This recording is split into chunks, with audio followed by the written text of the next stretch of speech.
بسم اللہ الرحمن الرحیم۔ دکاندار اور ایک عورت کی کہانی۔ السلام علیکم ورحمۃ اللہ وبرکاتہ۔ سب سے پہلے اگر آپ اس چینل پر نئے ہیں تو پلیز اس چینل کو سبسکرائب کر لیں تاکہ ہر آنے والی اسلامی ویڈیو آپ تک پہنچ سکے۔ آئیے چلتے ہیں اس کہانی کی طرف۔ ایک دکاندار اور ایک عورت کی کہانی۔ گاہک نے دکان میں داخل ہو کر دکاندار سے پوچھا کہ کیلوں کا بھاؤ کیا لگایا ہے؟ دکاندار نے جواب دیا کہ 1 درجن کیلے کی قیمت 12 درہم اور سیب کی قیمت 10 درہم ہے۔ اتنے میں ایک عورت بھی دکان میں داخل ہوئی اور کہا، مجھے 1 درجن کیلے چاہیے، کیا بھاؤ ہے؟ دکاندار نے کہا، کیلے 3 درہم اور سیب 2 درہم۔ عورت نے الحمدللہ پڑھا۔ دکان میں پہلے سے موجود گاہک نے کھا جانے والی غضبناک نظروں سے دکاندار کو دیکھا۔ اس سے پہلے کہ کچھ اول فول کہتا، دکاندار نے گاہک کو آنکھ مارتے ہوئے دیکھا۔ دکاندار نے گاہک کو آنکھ مارتے ہوئے تھوڑا انتظار کرنے کو کہا۔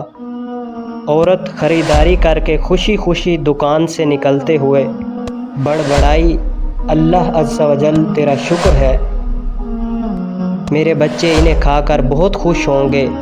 عورت کے جانے کے بعد دکاندار نے پہلے سے موجود گاہک کی طرف متوجہ ہوتے ہوئے کہا، اللہ گواہ ہے، میں نے تجھے کوئی دھوکہ دینے کی کوشش نہیں کی۔ یہ عورت 4 یتیم بچوں کی ماں ہے، کسی سے بھی کسی قسم کی مدد لینے کو تیار نہیں۔ میں نے کئی بار کوشش کی ہے، ہر بار ناکامی ہوئی ہے۔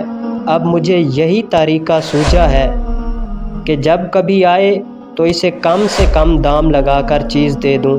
میں چاہتا ہوں کہ اس کا بھرم قائم رہے اور اسے لگے کہ وہ کسی کی محتاج نہیں ہے۔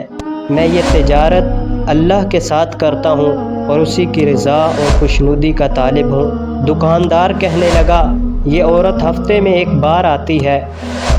اللہ گواہ ہے، جس دن یہ آ جائے اس دن میری بکری بڑھ جاتی ہے اور اللہ کی غیبی خزانے سے منافع 2 چند ہوتا ہے۔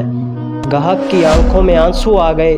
اس نے بڑھ کر دکاندار کے سر پر بوسہ دیتے ہوئے کہا، باخدا، لوگوں کی ضرورتوں کو پورا کرنے میں جو لذت ملتی ہے اسے وہی جان سکتا ہے جس نے آزمایا ہو۔